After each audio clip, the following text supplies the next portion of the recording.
दोस्तों नमस्कार। दुनिया के सबसे बड़े लोकतांत्रिक देश के लोकतंत्र को लेकर सवाल अगर दुनिया भर में पूछे जाने लगे और दुनिया भर के मीडिया के जरिए यह बात खड़ी होने लगे कि भारत में लोकतंत्र को कहीं दबाया तो नहीं जा रहा है, भारत में सवाल पूछना क्या अपराध है, और सवाल अगर दुनिया के किसी भी क्षेत्र में भारत के किसी भी प्रतिष्ठित व्यक्ति से पूछा जाए तो क्या वो गलत है। यह सवाल ऐसे मौके पर उठ रहा है जब कल जंतर मंतर यानी दिल्ली में क्या होगा कोई नहीं जानता है। गृह मंत्रालय की बड़ी पैनी नजर है कि कल कॉकरोच जनता पार्टी या कहीं इस देश के भीतर जो जेंजी है कहीं वो सड़क पर अगर उभरता चला गया तो वो तमाम नियम कायदे जो जंतर मंतर को लेकर बनाए गए हैं कि 1000 लोग वहां जमा हो सकते हैं, उसके बाद नहीं, 50,000 लोगों की जरूरत अगर होगी तो आपको रामलीला मैदान जाना होगा। इन तमाम जगहों पर पहले से अनुमति लेनी होगी। लेकिन अगर यह परिस्थिति पलट गई तब क्या होगा। सवाल अब उसके आगे का इसलिए है क्योंकि भारत की अंतर्राष्ट्रीय छवि मौजूदा वक्त में भारत की राजनीतिक सत्ता और भारत के लोकतंत्र के प्रहरी के तौर पर भारत की जुडिशरी को लेकर उठ रहे हैं। और यह सवाल पहली बार लंदन के बैरविक यूनिवर्सिटी में तब कहीं ज्यादा बड़ा हो गया जब मंच पर chief justice of India Suryakant की मौजूदगी थी और सवाल वहां के एक छात्र ने पूछा। उस सवाल का जवाब तो नहीं मिला, लेकिन इसके साथ ही यह बहस लंदन में भी छिड़ गई, क्या वाकई भारत में सवाल पूछना अपराध है। दरअसल हम लंदन आपको लिए चले, लेकिन उससे पहले 3 बातों पर गौर कर लीजिए। भारत में राजनीतिक तौर पर कोई भी विपक्षी पार्टी इतनी सक्षम है नहीं कि वो अपने बूते मौजूदा राजनीतिक सत्ता को पलट दे, चुनाव में हरा दे, ऐसी परिस्थिति है नहीं। दूसरा सवाल, इस देश के भीतर जो छात्रों के सामने बड़ा संकट है, उस संकट का समाधान सरकार के पास ना तो पेपर लीक को लेकर है और ना ही किसी भी परीक्षा को सफलतापूर्वक कराने को लेकर है। इतना ही नहीं, बड़ी तादाद में बेरोजगारी और उस बेरोजगारी के बाद की परिस्थितियों में लोगों के भीतर का गुस्सा, जिसको जेंजी के तौर पर पूरी दुनिया में पहचाना जाता है, उसके भीतर के गुस्से को कोई जगह मिलेगी या नहीं मिलेगी, यह दूसरा सवाल है। और तीसरा सवाल है कि पहली बार इस देश में विपक्ष का नेता राहुल गांधी खुले तौर पर अगर कई मीटिंगों में, सार्वजनिक रैलियों में और पार्लियामेंट के परिसर में भी अपनी बातों को इसी अंदाज में रखे कि अब जेंजी को सामने आना पड़ेगा, वही इस देश की सत्ता को पलट सकता है। यानी मैसेज बहुत साफ है। एक ऐसा कटघरा भारत के भीतर राजनीतिक तौर पर खड़ा किया जा चुका है जिसमें सवाल उस अंधेरी गुफा को छेद या भेद पाने की स्थिति में जेंजी खड़ा होगा या नहीं होगा। गृह मंत्रालय की नजर दिल्ली में बड़ी पैनी है और उस पैनी नजर के आसरे वो तमाम बातों को परख रहा है। वो जान रहा है कि कल सुबह जब बोस्टन से अभिजीत दीपके जो कि संस्थापक हैं कॉकरोच जनता पार्टी के, वो दिल्ली पहुंचेंगे तो उसके बाद क्या वाकई इतनी बड़ी तादाद में इस देश के छात्र युवा उनके साथ खड़े हो जाएंगे जो एक तरीके से चुनौती देते हुए दिखाई दें मौजूदा राजनीतिक सत्ता को। क्योंकि एंटी एस्टेब्लिशमेंट या एंटी सिस्टम या एंटी गवर्नमेंट, यह सवाल से कहीं ज्यादा बड़ा सवाल उन अधिकारों का है जो अधिकार संविधान के जरिए भी मिलते हैं और संविधान की शपथ लेने के बाद किसी भी सरकार को उसको अमल में लाना पड़ता है। तो हमें लगता है कि आज जंतर मंतर से पहले बात तो लंदन से शुरू होनी चाहिए, क्योंकि लंदन की बारविक यूनिवर्सिटी में artificial intelligence and international law, यही वो सब्जेक्ट था जिसमें एकेडमिक लेक्चर देने के लिए chief justice of India Suryakant पहुंचे थे। मंच पे 6 लोगों की मौजूदगी थी।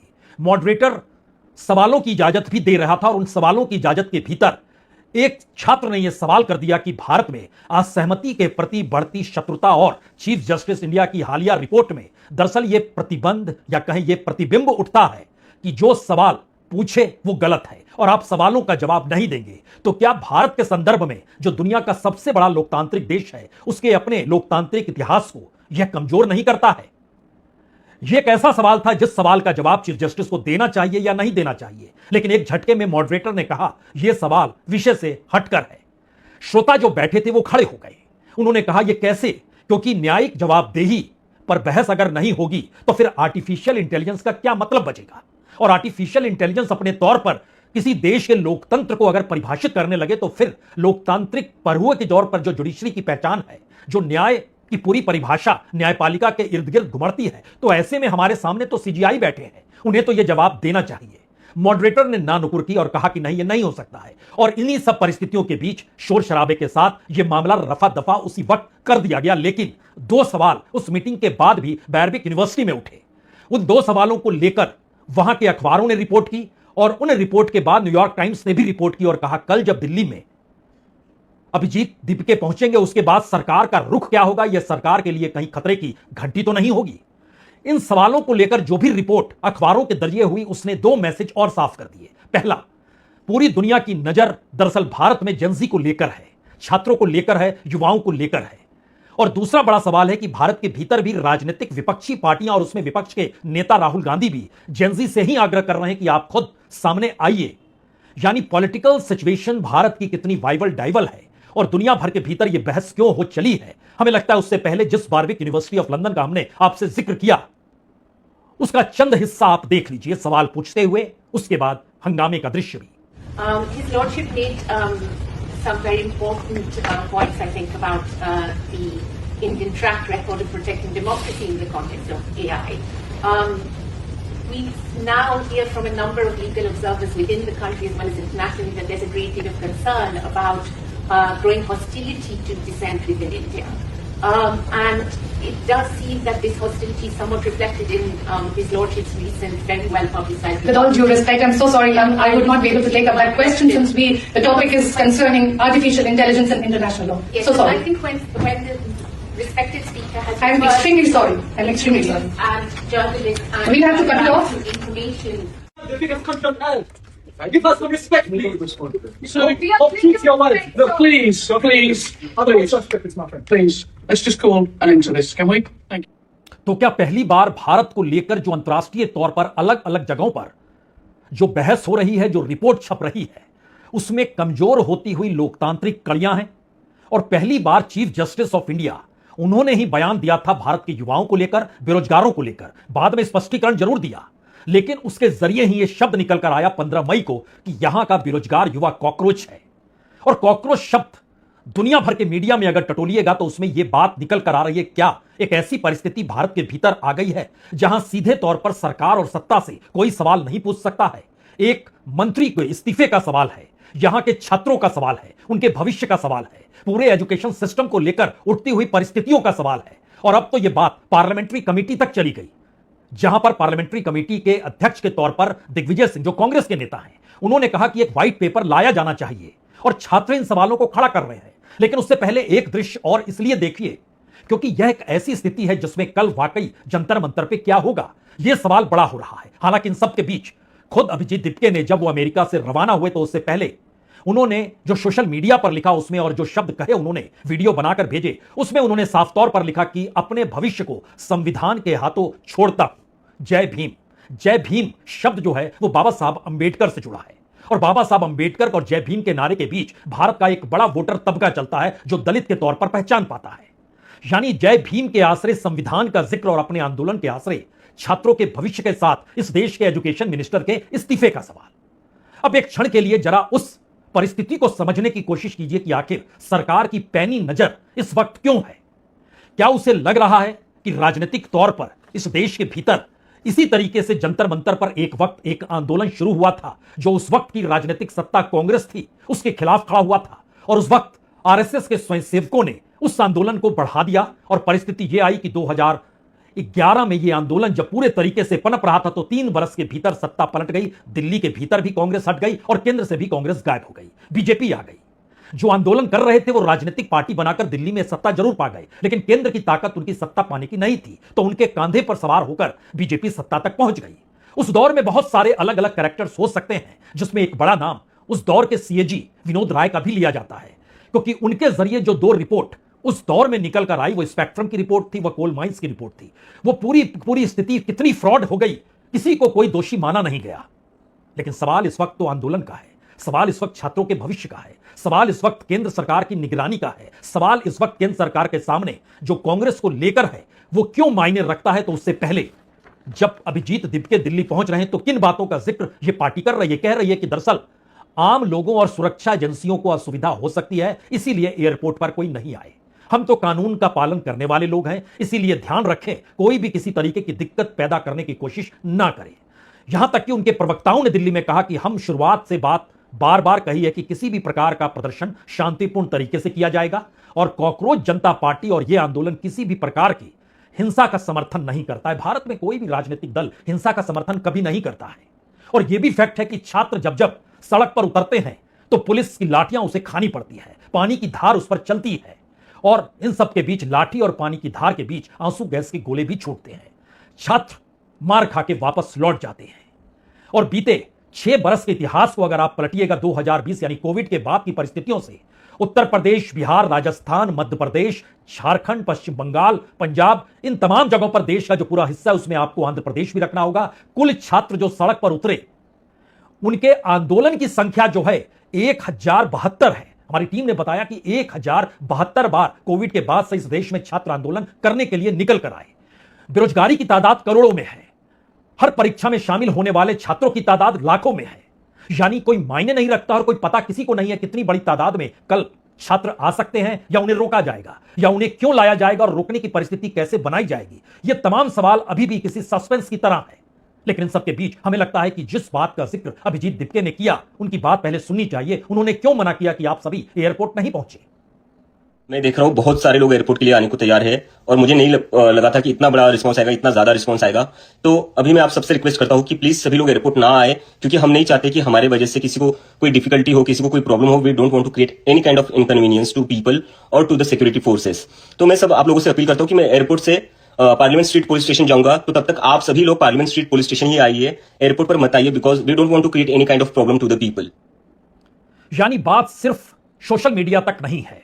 सवाल ट्विटर हैंडल या एक्स पर जो सहमति असहमति दी जा रही है उसकी संख्या भर का नहीं है। इंस्टाग्राम या फिर फेसबुक पर जो लिखा जा रहा है, जो नए नए वीडियो डाले जा रहे हैं, सवाल उसका बिल्कुल नहीं है।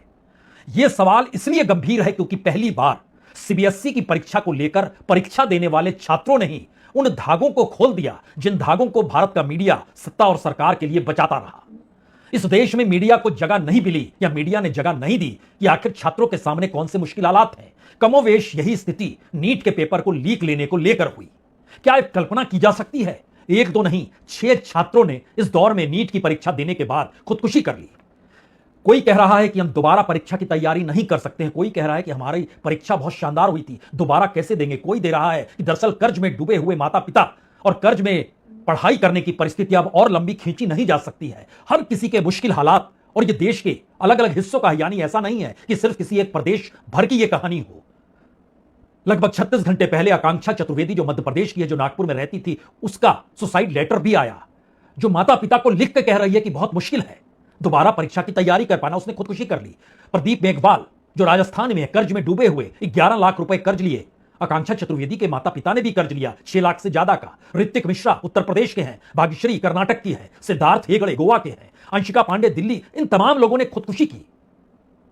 और यह सवाल आंदोलन की शक्ल में है या इस देश के भीतर के उस दर्द को समेटे हुए है जिसका निदान सरकार जिम्मेदारी से मुक्ति अपने शिक्षा मंत्री को दे रही है। और उसी शिक्षा मंत्री को कटघरे में खड़ा करके इस आंदोलन की शुरुआत हुई है कि हमें इस्तीफा चाहिए। लेकिन राजनीतिक तौर पर घटनाक्रम में अगर आप मौजूदा परिस्थिति को देखें तो सरकार ने चुप्पी साध ली। हाईकोर्ट और सुप्रीम कोर्ट ने सुनवाई से मना कर दिया। जिस कांग्रेस जनता पार्टी को लेकर कहा कोई हड़बड़ी नहीं है, यह सब सिर्फ भ्रामक बातें हैं कि इससे कुछ हो जाएगा। और सीबीएसई और नीट को लेकर पहली बार जब पार्लियामेंट्री कमेटी ने चर्चा शुरू की तो उससे पहले सीबीएसई के छात्र को बुलाया गया। यानी जेनजी की मौजूदगी खुदकुशी से लेकर सक्रिय हालात में खुद को खड़ा करने और खुद ही विसिल ब्लोअर बनकर इस देश के सिस्टम को चेताने की परिस्थिति में वो आ चुका है। इसीलिए कल का दिन क्या इसलिए महत्वपूर्ण है कि राजनीतिक तौर पर गृह मंत्रालय की सक्रियता क्या कहती है, क्योंकि गृह मंत्री अमित शाह के तमाम नौकरशाह सक्रिय हैं। और 2-4 सवाल ऐसे हैं जो राजनीतिक तौर पर मुश्किल हालात सत्ता के लिए पैदा कर सकते हैं। सबको पता है कांग्रेस कहीं आंदोलन को तो नहीं हड़प लेगी, क्योंकि कांग्रेस के युवा, वो एनएसयूआई के हो या फिर यूथ कांग्रेस के हो, जगह जगह प्रदर्शन कर रहे हैं। कांग्रेस सक्रिय है। राहुल गांधी लगातार उन छात्रों से मिल रहे हैं जो नीट में परीक्षा देने के बाद गुस्से में है, जो सीबीएसई की परीक्षा देने के बाद जो परिस्थिति उभरी उससे गुस्से में है। विपक्ष का नेता उनसे मुलाकात कर रहा है। प्रधानमंत्री नहीं मिल रहे हैं, शिक्षा मंत्री नहीं मिल रहे हैं, गृह मंत्री अपनी पैनी निगाहों से देख रहे हैं कोई गड़बड़ी ना हो जाए। यानी छात्रों का गुस्सा रिलीज हो या ना हो, राजनीतिक नुकसान और फायदे क्या इस दिशा में कल का दिन होगा। सरकार विलेन बनना नहीं चाहती है, लेकिन हर कोई जानता है कि इस वक्त सरकार ही छात्रों के निशाने पर है। और इन सबके बीच जय जय भीम का और संविधान के हवाले खुद को करते हुए अभिजीत दिपके ने दिल्ली की उड़ान भरी है। तो ऐसे में भारत की राजनीति में दलित मसला एक वोट बैंक के तौर पर भी है और उनके साथ होने वाले एक्सप्लॉयटेशन को भी परखता है। और दिल्ली के भीतर हर किसी को याद है, इससे पहले अन्ना आंदोलन, उस समय निशाने पर कांग्रेस थी, सत्ता बदल गई। आज निशाने पर बीजेपी है तो क्या कांग्रेस उसी तर्ज पर इस आंदोलन को हड़प लेगी? लेकिन उससे आगे की चीज पहली बार नजर आ रही है कि सीजीआई यानी चीफ जस्टिस ने जिस शब्द का इस्तेमाल किया उसी से यह पॉलिटिकल पार्टी निकल कर आई है। और सोशल मीडिया से निकलते हुए अगर वह दिल्ली की जमीन पर दौड़ने लगी तब क्या होगा? इस सवाल को ज्यादा बल इसलिए भी मिल रहा है क्योंकि अब पार्लियामेंट्री कमेटी के चेयरमैन दिग्विजय सिंह कहते हैं एक व्हाइट पेपर लेकर आई है। तो इस्तीफा दे देना चाहिए सीबीएसई के मामले में। क्यों इस्तीफा नहीं दे रहे हैं? दे देना चाहिए। लेकिन यह बात साफ है, 17 साल के बच्चे ने यह प्रमाणित कर दिया। यानी पहली बार भारत की राजनीति को चेतावनी देते हुए एक ऐसे आंदोलन की शुरुआत है जिस आंदोलन में कोई चेहरा नहीं है, जो आंदोलन भारत की पारंपरिक चुनावी राजनीति जिसके दायरे में अक्सर जाति और धर्म आ जाता है या फिर एक क्लास आ जाती है उससे बिल्कुल हटकर है। पहली बार आंदोलन की शक्ल उन युवा छात्रों से जुड़ी है जिनके कांधे पर भविष्य का भारत होगा। और तत्काल में उस भारत की गरिमा अंतर्राष्ट्रीय तौर पर कैसे धूमिल हुई और भारत का पूरा एजुकेशन सिस्टम कैसे धराशायी इस दौर में हो चुका है, और उसको लेकर जो जो नए नए प्रयोग एजुकेशन मिनिस्ट्री के भीतर किए गए या सरकार ने अपनी सरकार को डेवलपमेंट और टेक्नोलॉजी के आश्रय जोड़कर करने की चाहत पाली, वो कितना गलत था और छात्रों के जिंदगी से कैसे खिलवाड़ कर रहा था, वो पूरी किताब इस दौर में खुल चुकी है। लेकिन यह बात सिर्फ यही खत्म नहीं होती है। पहली बार इस देश के विपक्षी राजनीति के सामने कोई दूसरा हथियार भी नहीं है, कोई नारा भी नहीं है, और सही मायने में कहें तो इस देश के चुनावी लोकतांत्रिक परिस्थितियों को चेक एंड बैलेंस करने की स्थिति में जो ऑर्गेनाइजेशंस या जो इंस्टीट्यूशंस जिनकी जिम्मेदारी थी उन्होंने भी जिम्मेदारी छोड़ दी है। वो जिम्मेदारी अपने तौर पर इस देश में इलेक्शन कमीशन की हो सकती है, इस देश में सुप्रीम कोर्ट की हो सकती है, इस देश में सत्ता पर निगरानी करने वाले सीएजी की हो सकती है। इस देश के भीतर हर उस इंस्टीट्यूशन की अपनी एक स्वायत्तता होती है जो कॉन्स्टिट्यूशनल इंस्टीट्यूशन के तौर पर जिसकी पहचान है। लेकिन सभी की नियुक्ति अगर सरकार कर रही है तो नियुक्ति के बाद कोई भी ब्यूरोक्रेट या कोई भी इंस्टीट्यूशन सरकार से सवाल कैसे पूछेगा? यह सवाल पहली बार सीबीएसई और नीट और इस देश के भीतर बढ़ती बेरोजगारी के बीच यह खड़ा हो चला है कि दरअसल आपका पूरा सिस्टम कोलैप्स कर गया है। ना तो इकोनॉमी संभल पा रही है जिससे इस देश में फैक्ट्रियां और कंपनियां चले, रोजगार बढ़े, ना ही इस देश के भीतर के वो एजुकेशन इंस्टीट्यूशंस बच पा रहे हैं जिससे इस देश में हायर एजुकेशन के लिए बच्चे बाहर नहीं जाए, देश के भीतर पढ़ाई करें। ना आपके पास कोई ऐसा विजन है कि हायर एजुकेशन के बाद वो छात्र वापस लौट के आए इंडिया और काम करे, यह भी परिस्थिति नहीं है। यानी सब कुछ इस दौर में उस राजनीतिक सत्ता ने अपनी हथेली में जब दबोच लिया है तो यह किसी को नहीं पता है कि कल जंतर मंतर को लेकर वो कौन सी परिस्थिति बनेगी। बावजूद इसके गुस्सा भीतर है, उम्मीद आंखों में है, और इन परिस्थितियों पर निगरानी गृह मंत्रालय की है।